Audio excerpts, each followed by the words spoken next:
Welcome to Bridging the Gap, the Madison County Chamber of Commerce podcast, where Madison County's stories and businesses connect. I'm Sarah Pugh, the Executive Director of the Madison County Chamber of Commerce. Each episode spotlights the people, businesses, and nonprofits that make our community thrive while sharing the stories behind what they do. We're looking forward to learning more about their story and their connection to Madison County. Hi, I'm here with Connor Finley with Winterset Cidery. Thank you for being here today. Yeah, thanks for having me. So for those who may not have visited the Winterset Cidery, tell us about who you are and what your business does. Yeah, so I am Connor Finley with the cidery. So I am the production manager. I make all the cider in the basement and kind of help with behind the scenes, getting events and stuff set up. We've got my sister who does all the social media and the bands and kind of making all the things flow behind the scenes. And then my mom and dad also help run the business. It's just the four of us. Well, very nice. And this is your 1-year anniversary, is that correct? Yep. I think we had our 1-year anniversary 3 weeks ago now. We had a little shindig out there with, I think it was the same time as the Home and Garden Show was going on. Yes, that's right. Yeah. And this was your first year with the Home and Garden Show, is that correct? Yes, it was. How'd that go? It was fantastic. They use the cider truck that sits outside to pour from. So it was a pretty cool experience. Awesome. Yeah. Very cool. So what inspired you guys to do cider? Had you had a history in that, or like why cider? No, it's a pretty funny story. We haven't had a history in it. The family, all four of us have wanted to own a business together for a while. We did some property management stuff down south and had an event venue that they did for a while. And, we saw the cidery come up for sale online and kind of chatted as a family, and we're like, hey, let's give it a try. And kind of one thing led to another and it fell into our lap. So all right. No real rhyme or reason behind cidery. And no reason for Winterset? It just was where it was located? Not specifically. Winterset, the town itself drew us to it. Just the community, the culture that they have around here has been pretty awesome. So it was a really easy choice to come into that community. Nice. So what has surprised you most about this first year of running the cidery? Oh, man. Well, it's kind of all been a surprise. We haven't done this before, but I think the most cool thing for us was definitely the community involvement, how much everyone was receptive to it. Everyone just supported us from minute one. It's been really awesome seeing pretty much every part of this community come together and just support us, come out and visit, come out and just enjoy. Mm-hmm. Have you had a moment where you have looked back and been like, man, I'm really proud of that moment?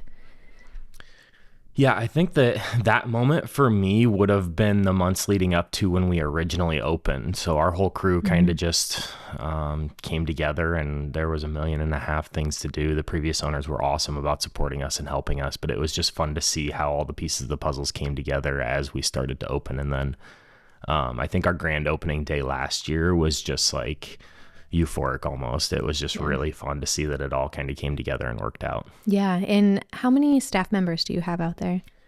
So it kind of fluctuates. We have the four of us, obviously, and then we get up to like 20 bar staff that we have that helps us out. And then a couple other people with groundskeeping, and like my brother-in-law's helped with that stuff. And there's quite a few people that help behind the scenes, but I think there's about 25 of us total. Yeah. Nice.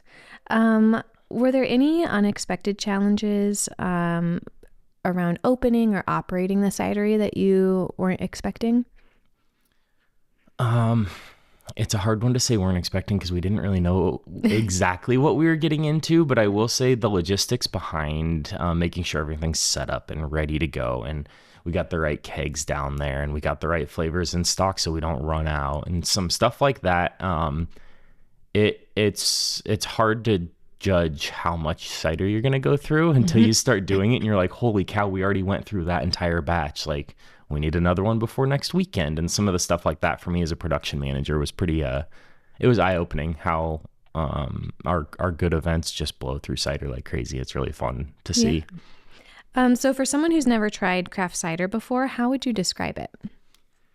Well, it's a gluten-free, hard apple juice. I think it's on what we produce is on the sweeter side of things. So I think a lot of people have it stuck in their head that it's just like any other beer. And really it's a really sweet, it's really easy to drink. I don't think people realize how the taste of it it's literally like apple juice. Yeah. So then from a production side, how long does it take for you to make a keg of cider? So we go through the fermentation process once a year, and that's about a 3-month process. And then after that, when we transfer from a fermented product to a product in kegs, it's a week-long process. It doesn't take crazy long to keg once we've got the fermentation done. Okay. So then how much do you do in that 3-month period? Do you try and predict for your whole season at that time? Yeah. Oh, so wow. we have once a year where we finish the product that we have, all the apples on site and all of that stuff. And we pretty much have to have enough to last through the year. Yeah. So it's we run off of numbers from previous years, and then obviously how much we want to grow in the current year. And we got to just bring all that product together and get it finished. So And hope you don't sell out too soon, right? yeah, we've talked through a lot about what it looks like if sales do really, really well and we run out early. What's that look like? And we definitely have a couple different avenues that we can go down to make sure that we don't run out and have to close early. But I think we did set ourselves up pretty well this year, at least, for predicting quite a bit of growth while still having enough product. Awesome. So what makes your cider room, your tap room area experience unique?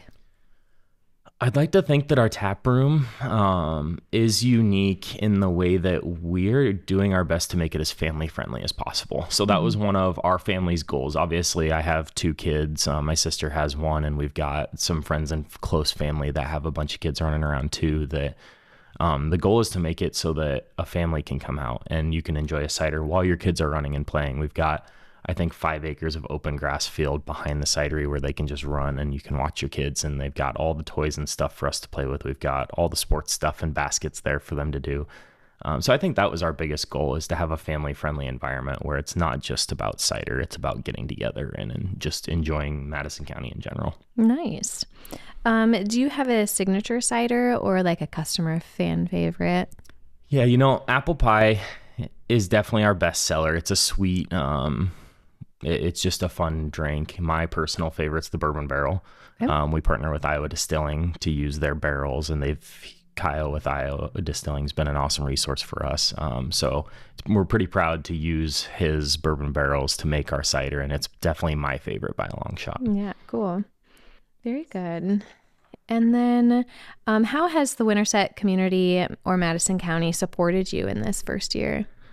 Oh, in every way possible, honestly. It started with the community hearing that there was a new owner, and we got just an onrush of people messaging us, the Facebook page, everything, super excited about it. And then the chamber and everyone in Madison County just welcoming us with open arms was awesome. There hasn't been a lack of support, that's for sure. The community is second to none with how they treat all their businesses coming up around here. It's been pretty awesome. I love hearing that. Have you seen visitors coming in from outside the county? Yeah, so that's one of the things that us at the cidery are trying to promote, is growth from outside the county coming in. We have, the county's historic stuff, the bridges, the things to do in the square, the places to visit out here. Is everyone that's local knows that. They know how awesome it is. So the goal is to see more and more people come from outside. We do see quite a bit of our customer base comes from Des Moines. And so we're kind of trying to tap into that and start bringing more and more people in. And then they come in and we tell them, well, you got to go check this out and you got to go check that out and go check the square out and all that. So yes, you're here for an hour, but stay for the weekend, right? Right. Literally. Yeah. So let's look ahead for a minute. What's next for the cidery? What do you have on the horizon? Yeah. So I think that on our social media, we have our event schedule out. So we've got all of the bands that we're choosing.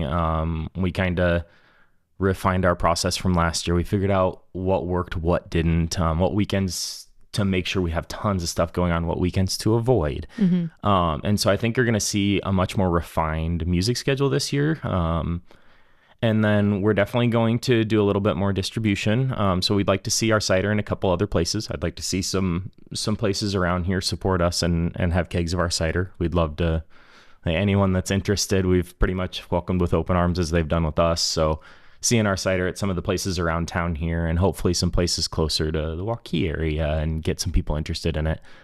And then hopefully we get some bottles in stores moving forward too, and just start to kind of see the brand grow and And our goal is that people see our bottles in the stores, or they drink at a tap and they look us up, and then they see the schedule that we've gotten, all the music and stuff, and then it gets them curious to come out and visit, not just us, but the entire area. Yeah, nice. And do you have any new flavors that you're releasing soon?